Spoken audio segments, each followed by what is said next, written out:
A graça e a paz de Jesus, igreja. Que privilégio a gente tem de estar aqui hoje reunido para poder estudar a palavra. Eu convido a igreja a abrir a palavra de Deus comigo em Marcos, no capítulo 15. Nós lemos a partir do versículo 1. Marcos, capítulo 15, a partir do versículo 1. Nós estamos chegando ao fim aqui da nossa série de mensagens no livro de Marcos. Eu, de uma certa maneira, cobri o capítulo 15 e o capítulo 16 na Páscoa, na semana da Páscoa lá, eu cobri esses dois capítulos. Só que eu fiz isso de uma forma muito rápida, então acabou que a gente não conseguiu dar nenhum tipo de profundidade nisso daqui. Então eu gostaria de aprofundar, principalmente esse texto agora do capítulo 15, a partir do versículo 1, porque eu creio que nós podemos ser grandemente edificados pelo texto que está posto diante de nós. Eu creio que todos os irmãos acharam. Marcos capítulo 15, versículo 1, diz assim a palavra de Deus. De manhã bem cedo, os chefes dos sacerdotes, com os líderes religiosos, os mestres da lei e todo o sinédrio, chegaram a uma decisão. Amarrando Jesus, levaram-no e o entregaram a Pilatos. Você é o rei dos judeus? Perguntou Pilatos. Tu o dizes, respondeu Jesus.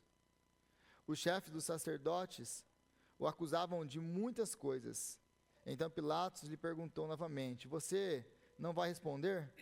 Veja quantas coisas o estão acusando. Mas Jesus não respondia nada, e Pilatos ficou impressionado.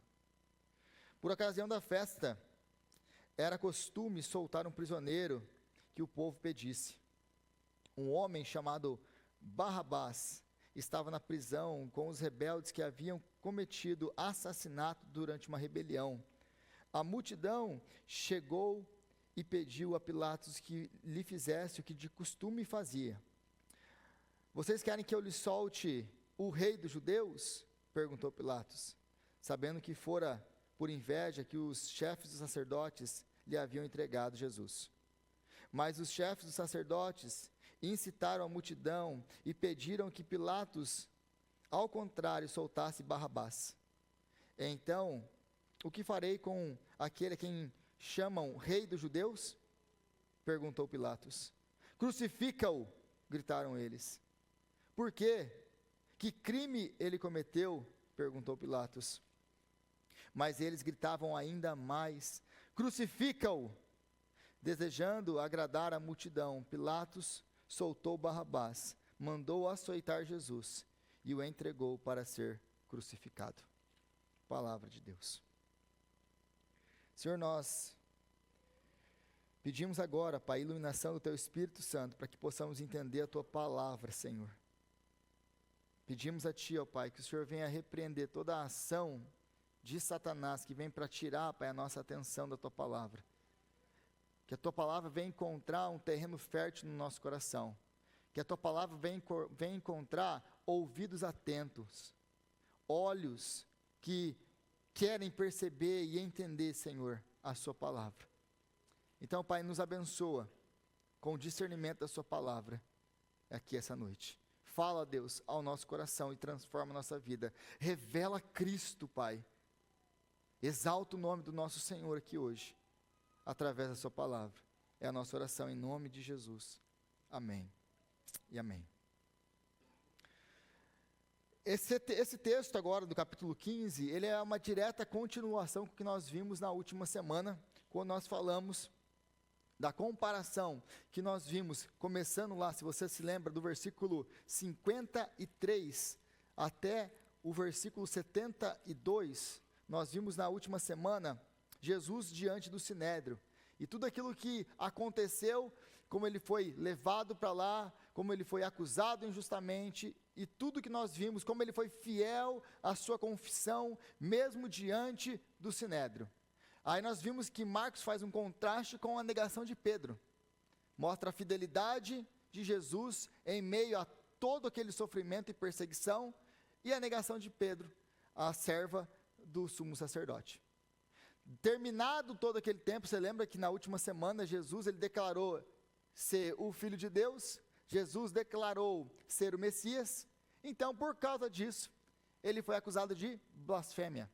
Eles têm um veredito: arrumamos tudo que nós precisávamos para matar Jesus. Hoje, então, nós continuamos, e essa perícope, essa passagem aqui, continua de onde nós paramos. Eles pararam naquela deliberação que eles tiveram, blasfêmia. O que vocês acham? Não precisamos mais de testemunhas. Ele se acusou. Conseguimos o que nós queríamos. Então, o texto vai falar aqui: de manhã bem cedo, versículo 1. Os chefes dos sacerdotes, com os líderes religiosos, os mestres da lei e todo o sinédrio, chegaram a uma decisão. Aqui, logo de início, de manhã bem cedo, é interessante isso, porque eles passam a noite fazendo todo aquele processo ilegal deles, de acusação.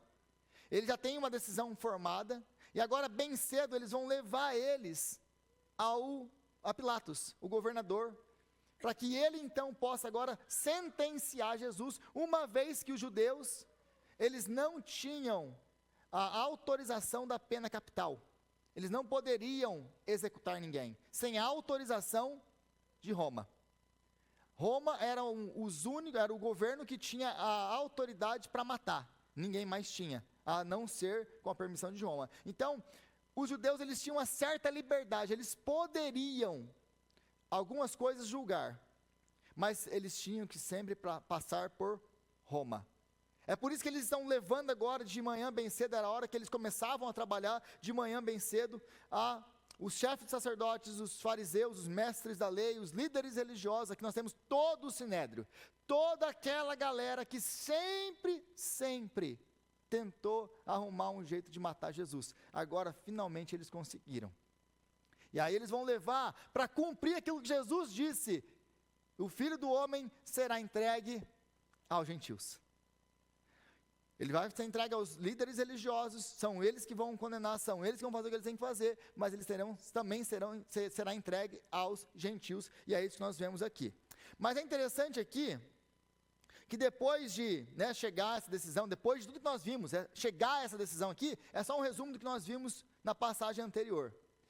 Eles chegaram a uma decisão, então eles amarram Jesus e o levam para entregar a Pilatos. E é interessante o porquê que eles necessitam amarrar Jesus, sendo que Jesus nunca ofereceu nenhum tipo de resistência, até mesmo no jardim do Getsemane, quando eles chegam lá com espadas e porretes para pegar Jesus, ele fala: sempre estive ensinando e vocês nunca me prenderam no templo, por que vocês estão vindo com espada e porrete na mão para me prender? Jesus nunca resistiu a nada. Então é interessante o fato de Marcos narrar aqui para nós, que ele foi amarrado. Por que eles amarrariam Jesus, sabendo que Jesus não faria nada, que Jesus não escaparia, que Jesus, ele não é um rebelde?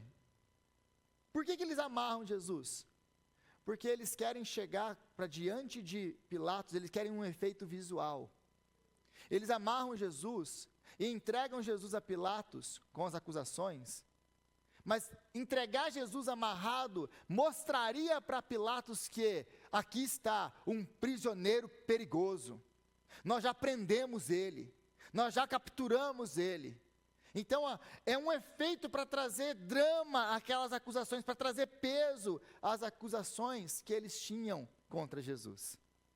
Então, de novo, é mais uma fachada para enganar, para tentar dar base àquilo que eles queriam fazer, que era acusar Jesus diante do governador, diante de Pilatos, diante do representante do imperador na Judéia.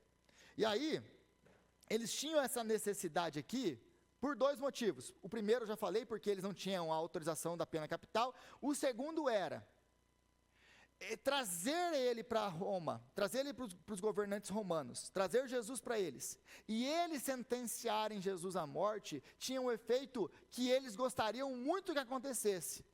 Eles desencorajariam qualquer tipo de continuar aquilo que ele começou.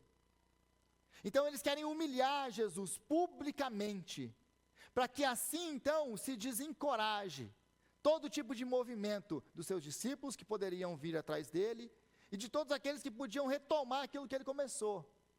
Então eles têm um efeito, eles querem desencorajar Jesus, ou desencorajar o povo, humilhar Jesus diante do povo. Porque aí você tem uma soma de dois poderes, tanto os nossos líderes religiosos, quanto os governantes, o próprio império, até os gentios sabem que ele é um pecador. Até os gentios o condenam. Então todos o estão condenando. Era isso que eles queriam mostrar aqui para eles. Mas é interessante que aqui nós aprendemos uma lição muito valiosa. Porque eles vão usar a religião, eles vão usar esse zelo religioso, zelo pela verdade, para fazer o quê? Para distorcer a justiça, para condenar um inocente e levá-lo à morte.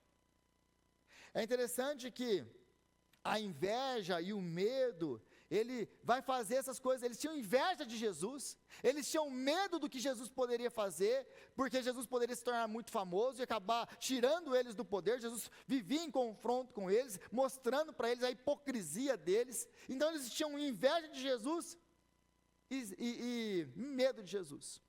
Aí eles vão usar uma máscara religiosa como desculpa para poder condenar o inocente. Para poder condenar o inocente. Então a gente tem que vigiar a nós mesmos, porque nós também somos capazes de usar a religião e a nossa religiosidade com a desculpa de zelo religioso, de pureza pela verdade, para atacar pessoas, para destruir pessoas. Quando na verdade o nosso mestre nunca fez isso. O nosso mestre nunca nos ensinou isso. Isso aqui ensina é religião. Nós somos capazes de manipular, de mentir, distorcer, tudo isso disfarçado de zelo religioso, por causa das nossas invejas, por causa do nosso medo. O chamado aqui de Marcos para nós, o ensinamento para nós aqui é nós devemos nos vigiar a todo momento. Mas o texto continua do versículo 2. Você é o rei dos judeus? Perguntou Pilatos. Você é o rei dos judeus? Note uma coisa que é muito importante aqui. Muitas vezes nós lemos a Bíblia correndo e a gente não se atém aos detalhes. E a Bíblia não, as palavras foram escolhidas com cuidado. A Bíblia não foi escrita correndo. E nem nós devemos ler a Bíblia correndo. Quando você vê no versículo 2, você é o rei dos judeus. Isso, em primeiro lugar, é uma pergunta sarcástica, irônica de Pilatos. Mas você note que existe uma diferença muito grande entre aquilo que os religiosos acusaram Jesus, do que chegou para Pilatos, para o governador. E por que é diferente? Lembre-se que Jesus ele foi acusado por quê? Porque ele era o Messias, porque ele se denominou ser o Filho de Deus, se denominou sentar ao lado de Deus, compartilhar o trono de Deus, ou seja, ele se denomina Deus. É por isso que ele está sendo julgado e condenado, certo? Religiosamente. Agora, eles não podem chegar para Pilatos com uma acusação religiosa. Porque senão, o que Pilatos vai fazer? São coisas das religiões de vocês, vai embora, sai daqui. Tem nada a ver com isso. Eu não vou julgar coisas da religião. Note que então, o que eles têm que fazer? Eles têm que traduzir, eles têm que mudar a acusação deles do campo religioso para o campo civil. É por isso que eles vão acusar de o rei dos judeus. Ele se diz ser o rei dos judeus. Não, ele não disse isso. Ele disse que ele era o Filho de Deus, o Messias, e que ele dividia a glória com Deus. Foi isso que ele disse. Ele não disse que ele era o rei dos judeus. Agora, isso é a mesma coisa que continua acontecendo e sempre acontecendo na história. Por exemplo, ninguém pode nos levar, principalmente aqui no Brasil, você não pode ser levado a um tribunal por questões religiosas. Você não vai para um juiz, diante de um juiz civil, por questões religiosas. Por aquilo que você fez na igreja de errado, aí o pastor te leva para o juiz. Você não vai, o juiz vai chegar lá e vai falar, o que você está fazendo aqui? Vai resolver seus problemas lá na igreja, não é lugar. Mas é interessante que essas coisas, a tática dos religiosos continua sendo a tática que é usada contra a igreja, sempre foi usada contra a igreja. Qual é? É sempre pegar, transformar as acusações religiosas em acusações políticas. Olha, eles são um perigo para a sociedade. Por quê? Não, porque eles acreditam que só Jesus é o caminho. Não, isso é exclusivismo. Isso vai segregar pessoas. Isso vai trazer todo tipo de maldade. Eles têm que traduzir essa acusação religiosa em uma acusação civil. É exatamente isso que eles estão fazendo com Jesus aqui. Eles não podem chegar, ele falou que ele é Deus. Aí Pilatos, romano, do jeito que ele é, fala assim, e se ele for? Era o máximo que ele falava para eles. Então eles traduzem isso, para poder acusar Jesus. E aí Jesus ele vai responder, e a resposta de Jesus aqui, como sempre, tudo que sai da boca de Jesus é maravilhoso. Aí a resposta de Jesus, a pergunta de Pilatos, a pergunta, você é o rei dos judeus? Perguntou Pilatos, tu o dizes. Tu o dizes. Mas peraí. Jesus tinha acabado de falar aqui, para o sumo sacerdote, no versículo 62, quando ele perguntou, você é o Cristo, filho do Deus bendito? Sou. Simples, claro e direto. Tem alguma dúvida aqui do sou aqui? Está claro para todo mundo? Sou. Disse Jesus, e vereis o Filho do Homem assentado à direita do Todo-Poderoso, vindo com as nuvens do céu. Ele acrescenta, não apenas isso, não vocês vão me ver ainda sentado do lado de Deus. Mas aqui ele não fala sou, ele fala o quê? Tu dizes. E aí tem uma discussão dentro da academia por causa disso aqui. Aí você vai ler os comentários, e aí aquela discussão, o que Jesus quis dizer com isso e tal. Tu o dizes. O que Jesus... Qual que é a diferença dessa pergunta para a pergunta anterior? A pergunta anterior para Jesus foi muito clara. A pergunta do sumo sacerdote foi clara e direta. Você é o Cristo, o Messias, o Filho de Deus? Sou. Pergunta clara, direta, e revela exatamente aquilo que Jesus é. Agora, essa pergunta aqui, você é o rei dos judeus? Essa é a pergunta que ele está tentando refazer na cabeça dos seus discípulos, desde que eles entenderam quem ele é. Ele é o rei, mas ele não é o rei dos judeus. Ele é o rei do universo. Ele é o Senhor de tudo e de todos. Então é por isso que ele responde que tu dizes. Ele quer também se livrar dessa conotação de Messias ou rei político que eles esperavam. Ah, vai vir aí, lembra da expectativa messiânica que eles tinham? O descendente de Davi que vai destronar Roma. Ele está esperando um novo rei, o rei dos judeus. É assim que eles o acusam aqui. A ironia de tudo isso é que eles estão, de uma maneira pejorativa, tirando sarro de Jesus com esse título, quando na verdade eles estão falando uma verdade sobre ele, porque ele é o rei. Mas ele não é apenas o rei de Israel. Ele é o rei de todo o universo. É por isso que ele responde, tu dizes. Ele joga de volta, você está afirmando a minha realeza. Você está afirmando a minha realeza, mesmo que você esteja aí fazendo graça, na verdade, disso. Que você não acredita nisso. Você está afirmando a minha realeza.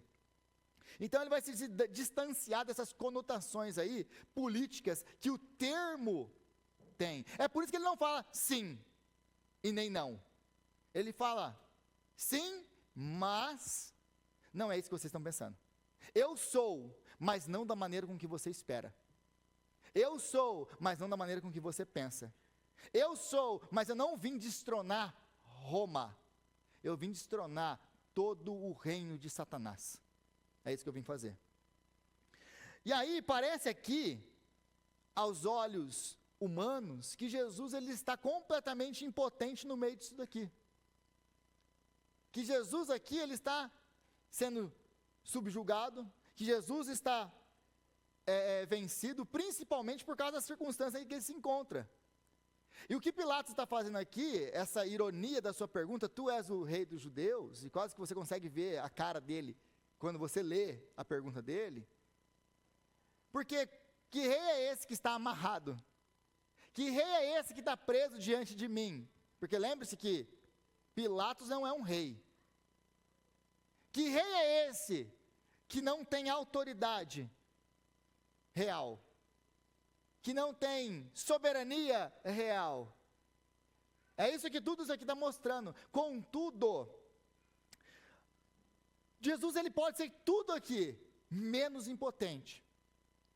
Porque nesse texto nós vemos que, ironicamente, ele está no controle de tudo. É ele quem está no controle de toda a situação, não é Pilatos. Não é Pilatos. Por quê? Porque ele também vai responder Pilatos da mesma maneira irônica com que ele perguntou para ele.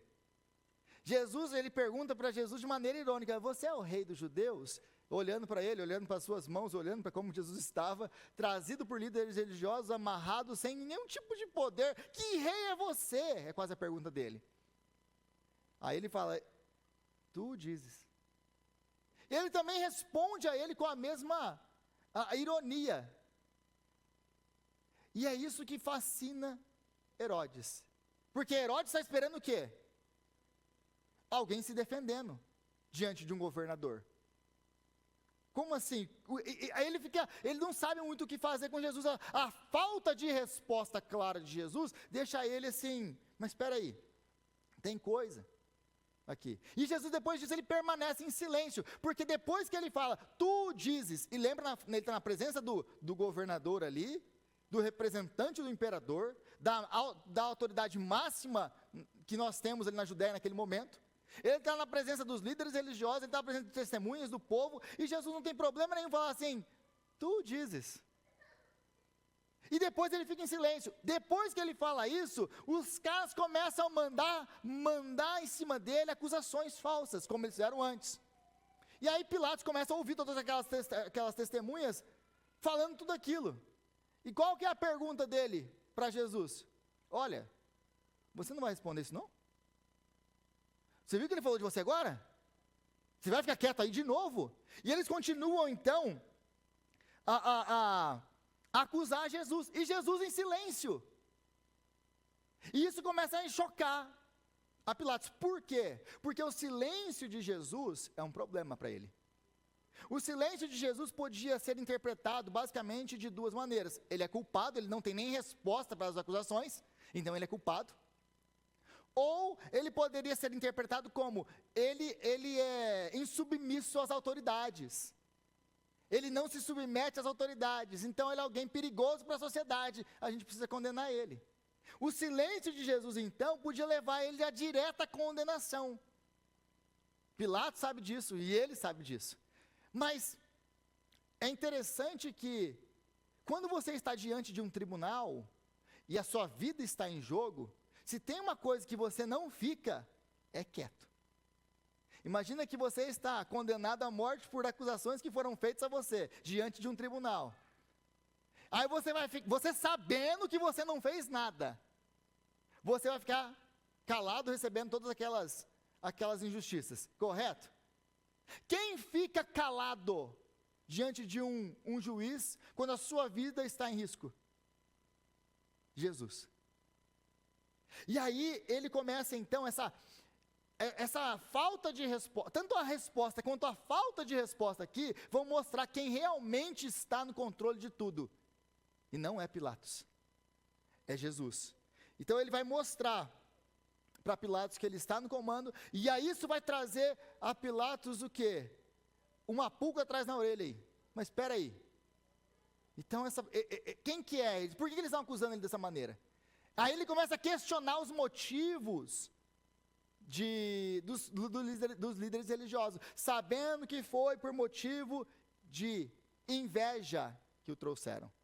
Ele entendeu o que está acontecendo, ele também não é bobo. Pilatos não era bobo. Ele sabia que era inveja deles.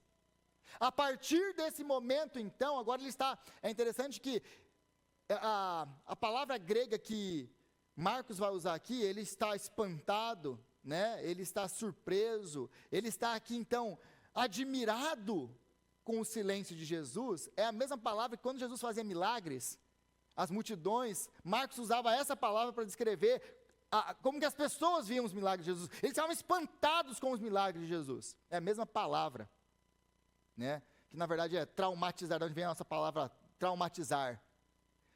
Então ele está traumatizado com o silêncio de Jesus. Como que ele pode fazer isso? Então ele está maravilhado com Jesus. E ele percebe que Jesus é inocente, que ele não fez nada.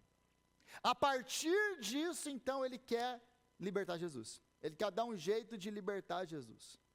E é o que ele vai tentar fazer mais tarde, né? E aqui é interessante para nós que Jesus nos ensina uma grande lição para a nossa vida, hoje. Nós devemos temer a Deus e não a homens. Temam a Deus e não a homens. Não temam aos homens e o que eles podem fazer com ele, porque os homens vão pegar vocês, podem matar o corpo de vocês e é isso. Temam a Deus, porque ele pode não apenas matar o corpo, mas pegar a alma e jogar no inferno. Temam a Deus, e existe um paradoxo aqui, uma aparente contradição. Se você temer a Deus, você não vai temer mais nada. Se você temer a Deus, se você teme a Deus e apenas a Deus, você não teme a mais nada.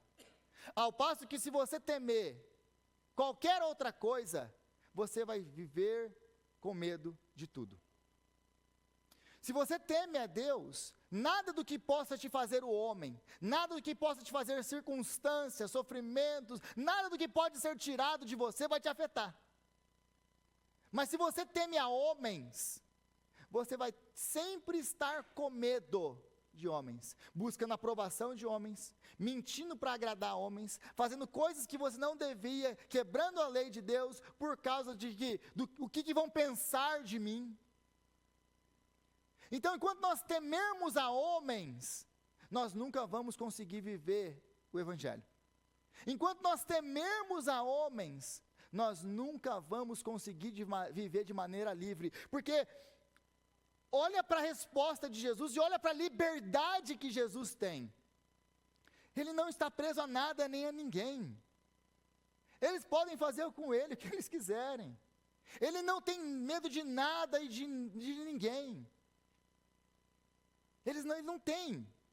Meus irmãos, quem teme a Deus, o que esse mundo pode fazer com uma pessoa que teme a Deus?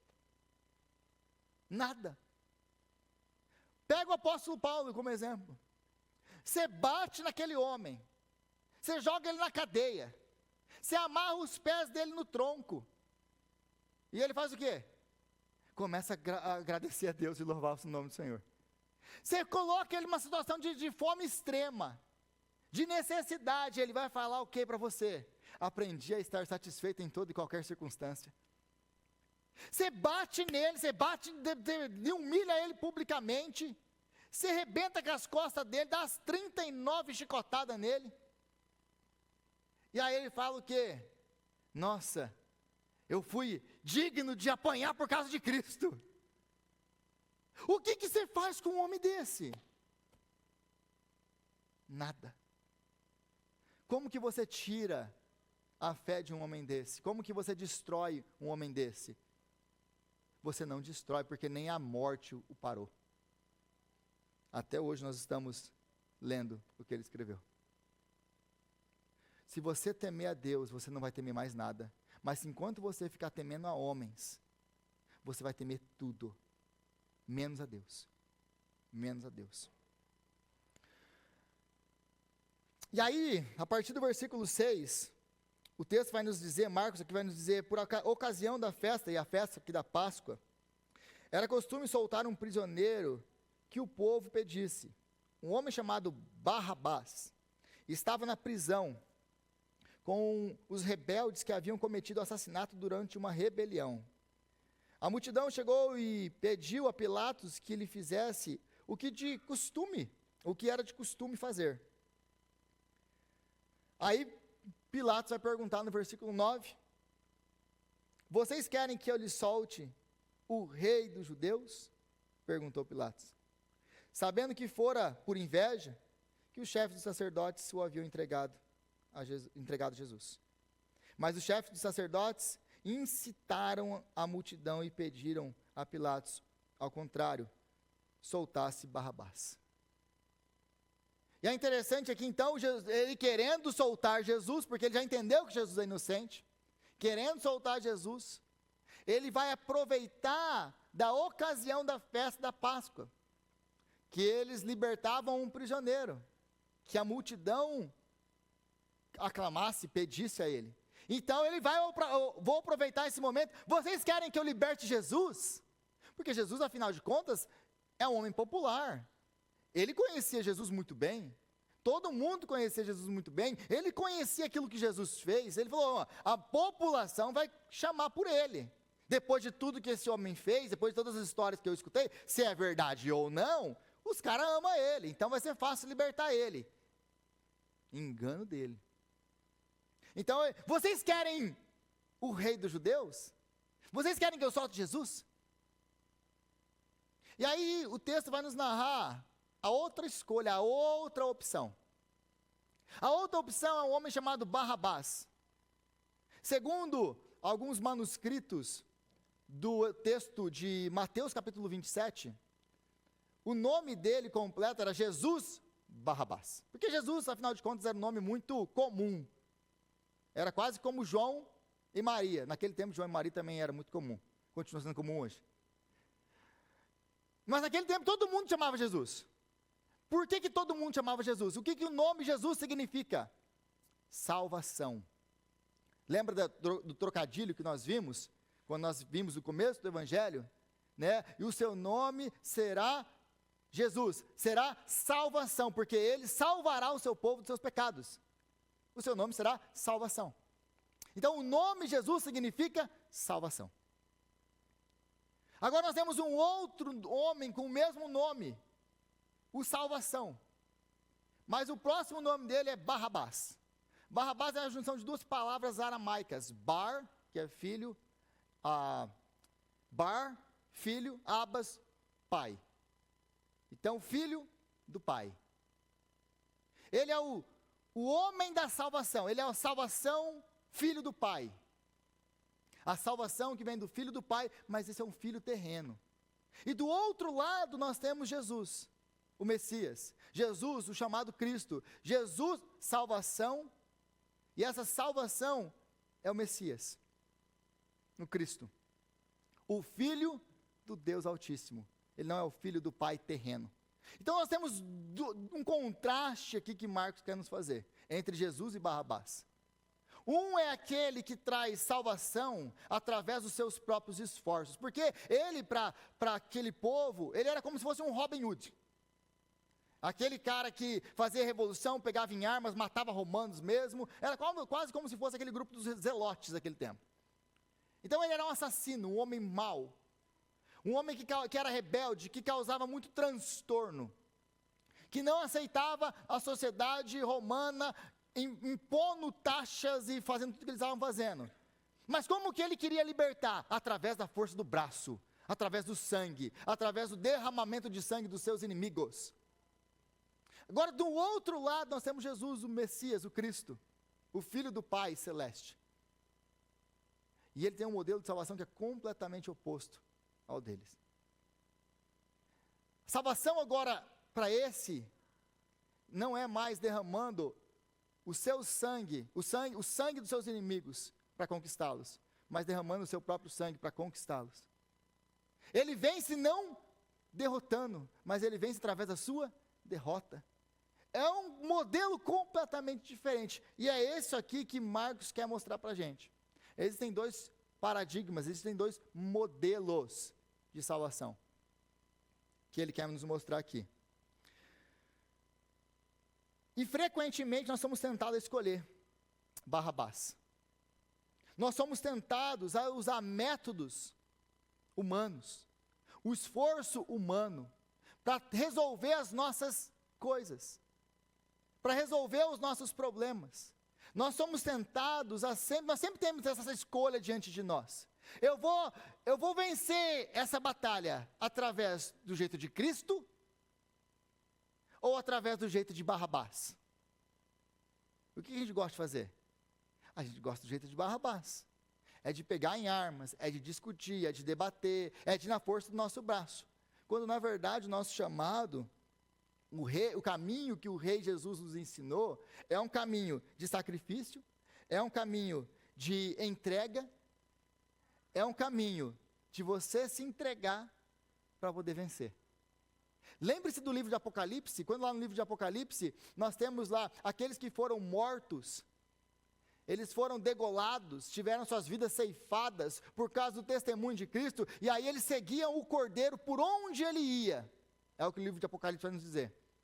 O que isso significa? Que eles venceram como o Messias venceu. Eles venceram da mesma maneira com que o Cordeiro venceu. E como que o Cordeiro venceu? Através do seu sangue. Através da sua morte. Nós fomos chamados a vencer e imitar o Cordeiro. Meus irmãos, a gente fica preocupado demais em ficar nos justificando, em ficar nos defendendo, ao ponto de nós sermos capazes de fazer qualquer coisa para defender aquilo que nós acreditamos, a nossa causa, a nossa honra, ou sei lá o quê. Aí quando nós temos um objetivo e nós queremos avançar alguma agenda nossa, a gente é capaz de sempre escolher Barrabás e os métodos mundanos para poder fazer aquilo que nós queremos, em vez de confiarmos no Senhor e deixar os resultados na mão dEle. Nós somos assim. Aí ele pergunta, e ele insiste na pergunta no versículo 12, depois que eles falam que eles querem aí Barrabás, né? E aí a pergunta dele, tá bom, então o que eu vou fazer com o rei dos judeus? Então o que eu vou fazer com Jesus? O que eu faço com ele?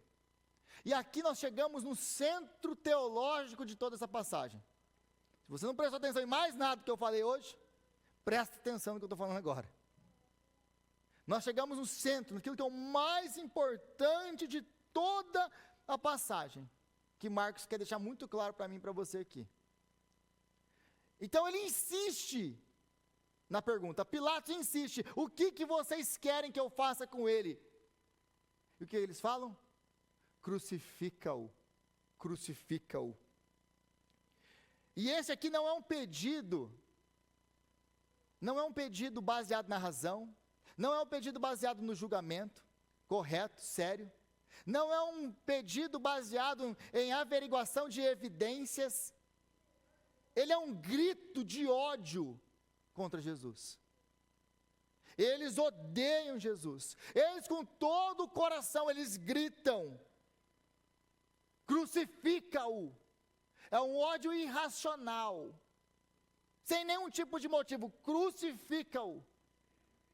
Eles não querem razão, eles não querem justiça, eles têm ódio dele. Aí a pergunta é, no versículo 14, mas por quê? Que crime ele cometeu? Perguntou Pilatos.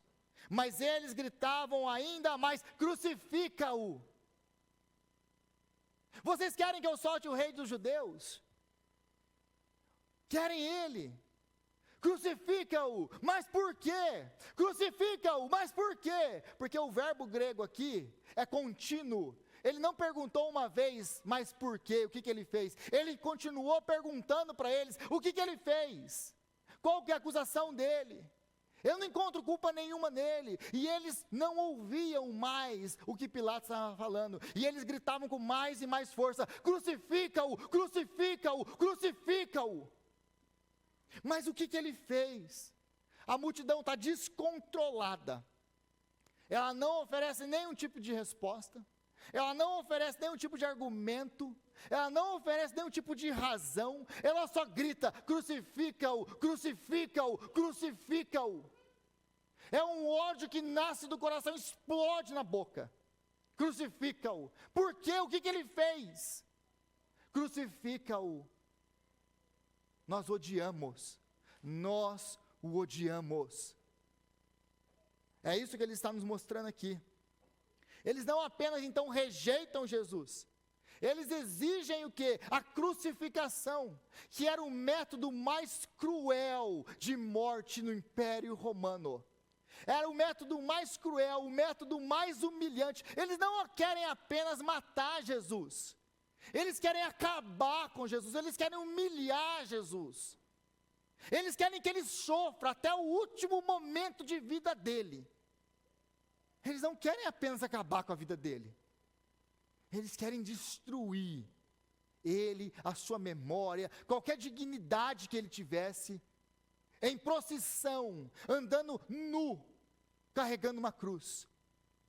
Aliás, quando Pilatos o entrega à morte, talvez você não saiba disso, e as pessoas às vezes ficam escandalizadas com o filme A Paixão de Cristo, se você já assistiu, e Jesus então ele vai ser entregue a ser açoitado, e diferente dos judeus, não tinha 39 açoites mais 40 açoites, e era o limite que alguém podia ser açoitado. Os romanos não tinham limite, eles açoitavam até os soldados se cansarem. E diferente do chicote dos judeus, o chicote dos romanos, eles tinham pedaços de osso, ou de metal, ou vidro na ponta. Conforme eles iam açoitando o indivíduo, a pele ia saindo, ao ponto de se aparecer os ossos.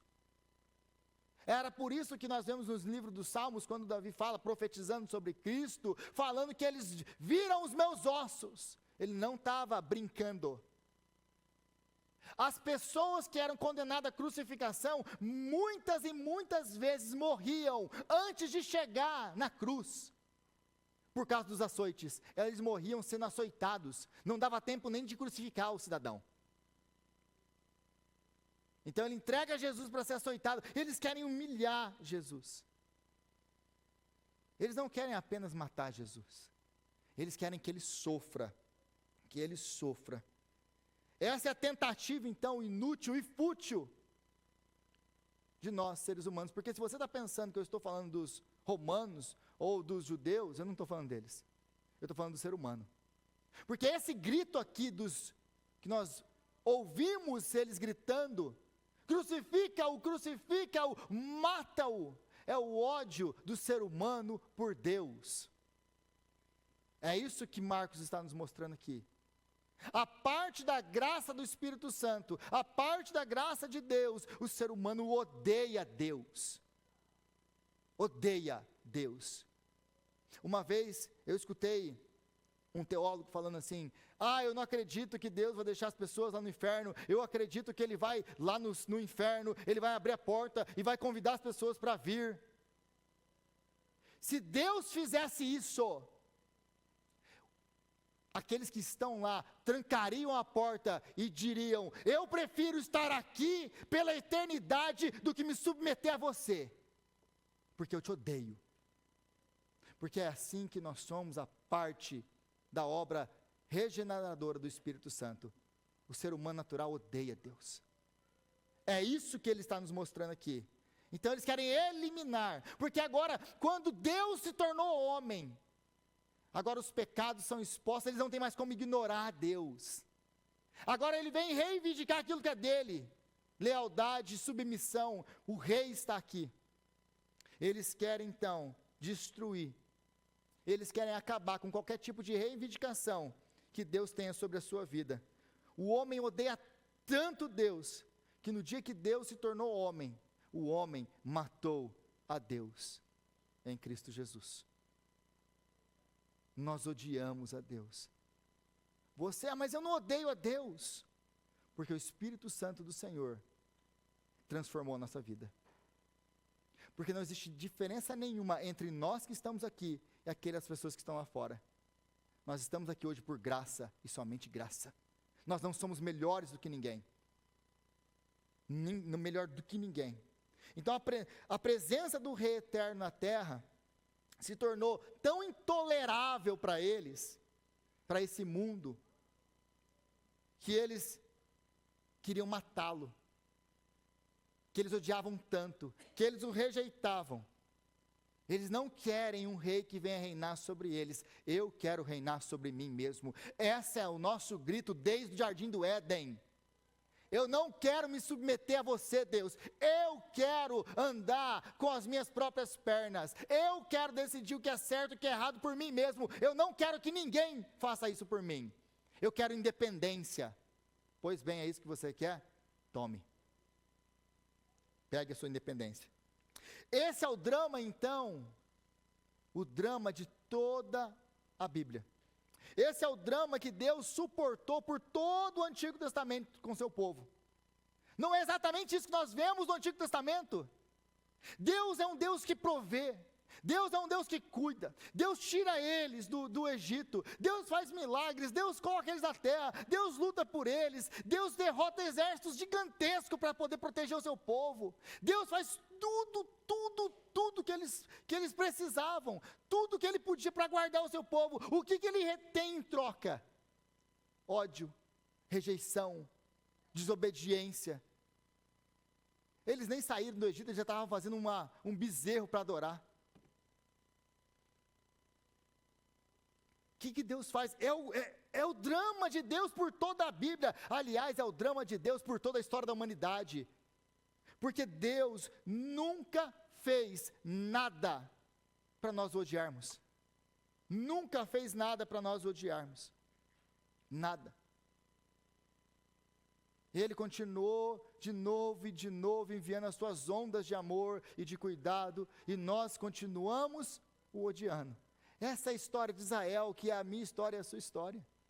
É isso que ele está nos mostrando. Então, Jesus está aqui a caminho da morte, por aqueles que o odeiam, e gritam, crucifica-o, crucificam. Meus irmãos, vocês conseguem entender o que Jesus está fazendo aqui? Jesus, ele não está indo para a cruz para morrer por pessoas que estão aclamando ele, que o amam, que estão idolatrando ele, que falam, Jesus, nós te amamos, Jesus, nós te amamos, nós estamos aqui para te apoiar, Jesus. Ele está indo para a cruz para morrer por pessoas que estão gritando, crucifica-o, crucifica-o, crucifica-o. Não basta matar, ele tem que ser humilhado, ele tem que ser torturado, ele tem que ser destruído. Crucifica-o. Mas quanto mais eles gritam, crucifica-o, quanto mais eles gritam com ódio, mais firme ele permanece no seu amor. Quanto mais eles odeiam a ele, quanto mais eles dizem não, mais ele diz sim. Quanto mais eles o odeiam, mais ele ama. E mais ele persiste nesse amor. Apesar de toda esse ódio, porque não é apenas indiferente, eles não são indiferentes a Jesus. Tem gente que é indiferente, para mim tanto faz. Eles não são indiferentes, eles são hostis, é um ódio. Você já viu que tem gente que só de falar o nome de Deus, só de falar de Cristo, a pessoa fica irada. Já viram isso ou não? Esse é o ser humano na sua carnalidade completa. Então, o grito incessante aqui por crucificação é o não mais veemente que a humanidade poderia dar a Cristo, o seu Criador. É o grito mais forte que a gente poderia ter dado para Ele. Nós não te queremos, nós não amamos você, nós queremos você morto. É isso que esse é o choque de tudo isso aqui. É isso que Marcos vai deixar. Qual que é a resposta agora de Jesus? O que Jesus faz? O que você faria, meu irmão, minha irmã? Com esse amor rejeitado, não apenas rejeitado. Não é que a pessoa te largou e foi embora. A pessoa quer a sua morte. Ela quer que você seja humilhada. O que você faria? Bom, eu não sei o que você faria, mas eu sei muito bem o que Jesus fez. Ele se rejeitou a deixar. Ele se rejeitou. Jesus podia ter feito 1 milhão de coisas. Ele falou, cara, não preciso disso. Imagina eu lá. Gente, na igreja já tem hora que a gente bate e diz, cara, eu não preciso disso. Você imagina você num lugar desse aqui. Eu num lugar desse aqui. Fala, você está de brincadeira comigo? Eu estou aqui, eu vou morrer por vocês. Vocês já estão me xinga. Não é basta quer me matar, não. O negócio é mais embaixo. Estou fora disso. Mas glória a Deus, porque Ele não é assim. Ele não é assim. Ele a resposta dele é um amor, é um grito de aceitação ainda mais forte e mais poderoso do que os gritos de ódio deles. Ele não se retira, ele não revida. O silêncio e a submissão de Jesus são a sua resposta para esses gritos de ódio. O silêncio e a sua submissão são a resposta. Mas o seu silêncio, ele não é uma aceitação passiva da derrota que ele está sofrendo. Jesus, ele não está ali sendo derrotado. Jesus, ele está ali porque ele quer, é de maneira voluntária. Jesus, ele está ali com uma recusa ativa e não passiva. É uma recusa ativa de abandonar aqueles que o rejeitam. Jesus, ele se recusa a te abandonar. Jesus, ele se recusa a deixar você. Por mais que você o odeie, Deus, ele vai atrás de você, ele sai da onde ele está, ele desce, ele encarna e ele vem ao nosso encontro. Eu me recuso a deixar vocês andarem dessa maneira. Eu me recuso a deixar vocês viverem assim. Eu me recuso. Quanto mais eles gritam, mais ele grita no silêncio. Mais ele grita. E se você não entendeu ainda do que eu estou falando, eu estou falando de a gente. Porque, se você não entendeu essa passagem, ela está falando de você e de mim. Esse ato aqui, de Jesus se trocar por Barrabás, é a história da salvação. É toda a história da salvação de uma maneira dramatizada, mostrada para nós de uma maneira muito clara. É o justo tomando o lugar do injusto. É o inocente tomando o lugar do assassino, do rebelde que é Barrabás.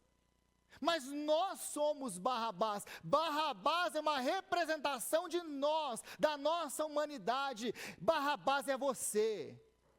É você que merecia a cruz, era você que merecia a morte, porque nós somos assassinos, nós quebramos a lei de Deus, nós desobedecemos, nós o odiamos.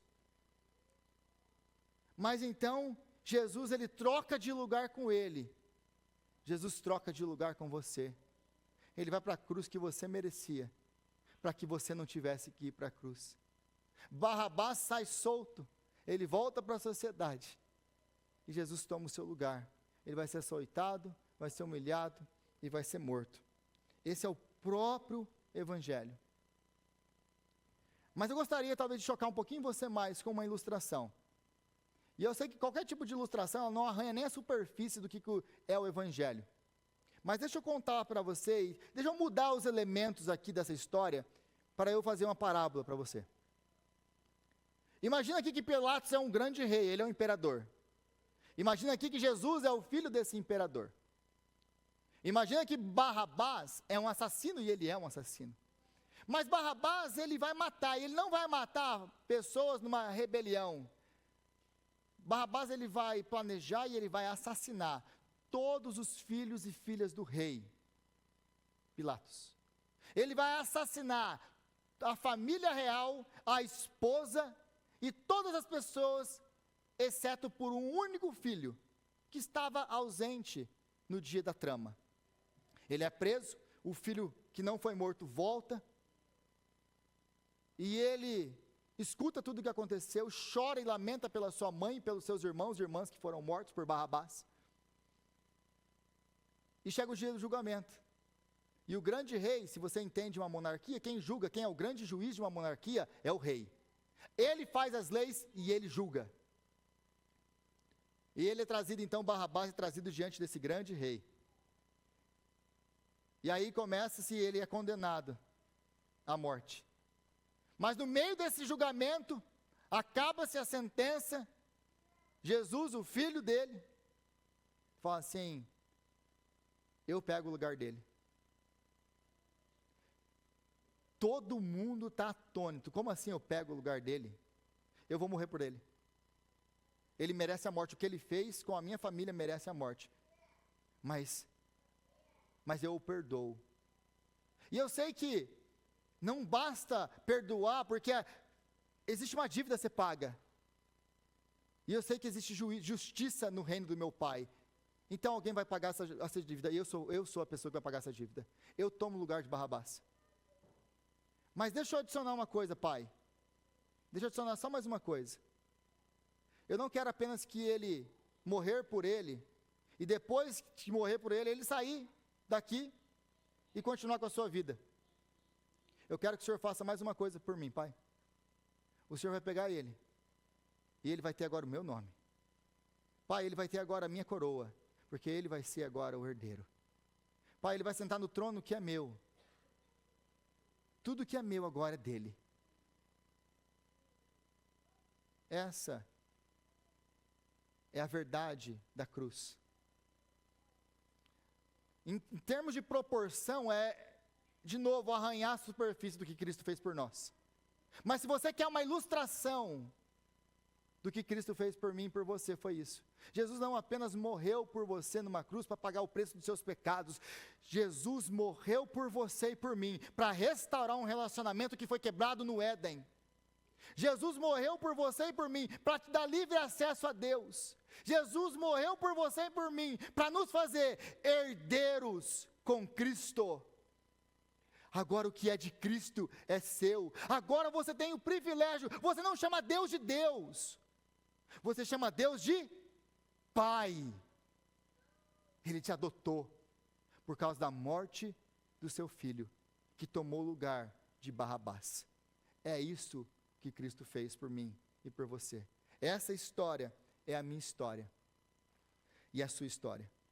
Aí, para finalizar, nós temos a escolha de Pilatos, porque o texto termina, versículo 15, desejando agradar a multidão. Desejando agradar a multidão.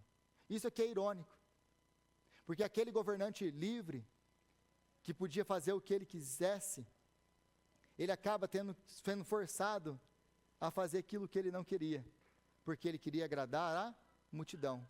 Jesus, que estava preso, Jesus, que estava incapaz de fazer qualquer coisa, ele sai livre, porque ele só queria agradar o Pai. É assim que acaba isso aqui. Mas a escolha de Pilatos é a minha escolha e a sua escolha, é a escolha que nós temos que fazer. Por quê? Porque Pilatos ele entendia uma coisa, que para soltar Jesus, para tomar o lado de Jesus, ele ia ter que fazer uma escolha, e essa escolha ia custar muito caro para ele. Ia custar na sua reputação, ia custar da política, ia custar muito caro, um preço muito alto para ele pagar, para ter Jesus, para libertar Jesus. Servir a Cristo, meus irmãos, você vai ter que pagar um preço. Essa escolha, a escolha de Pilatos continua sendo feita hoje. Você quer ou não? Porque vai ter um preço para pagar. E sempre servir a Deus vai ter um preço. Mas eu posso garantir para vocês uma coisa: não servir tem um preço muito maior. Servir a Deus sempre vai te custar. E vai custar muitas vezes muito caro. Mas não servir, não temer, não amar, não se submeter a Deus, vai ter um preço ainda muito maior. Qual que vai ser a sua escolha? Senhor, nós te louvamos pela sua palavra, te agradecemos, ó Deus, porque a tua palavra é maravilhosa. Ela é maravilhosa, Senhor. Obrigado. Obrigado pela palavra do Senhor que nós tivemos o privilégio de estudar aqui hoje. Nos ajuda, Pai, a viver e a temer o Senhor e somente o Senhor. Nos ajuda, Senhor, a todos os dias, a sempre pagar o preço que tiver que ser pago, para continuar andando em fidelidade com o Senhor, ao Senhor. E nos dá graça, Senhor, para viver assim. Mas nós te louvamos, Pai. Nós te louvamos porque nós éramos Barrabás. E Jesus Cristo, o nosso Senhor, o nosso Salvador, veio, trocou de lugar conosco e nos deu uma nova identidade, uma nova família e o direito de te chamar de Pai. Os nossos pecados foram pagos, nós fomos justificados, nós fomos redimidos, nós temos paz com o Senhor, por causa de Cristo Jesus, o nosso Senhor. Obrigado, Senhor. E nós oramos por todos aqueles, ó Pai, que estão ao nosso redor, que continuam gritando, crucifica-o, crucifica-o, que odeiam a Jesus, que odeiam a Ti. Pedindo ao Senhor, Pai, que aquilo que o Senhor fez em nós, a graça que nos alcançou, venha alcançar aqueles que nos cercam. Que o amor que transformou o nosso ódio em amor por Ti, venha ser transformador na vida daquelas pessoas que nos cercam. É a nossa oração em nome de Jesus. Amém. Amém.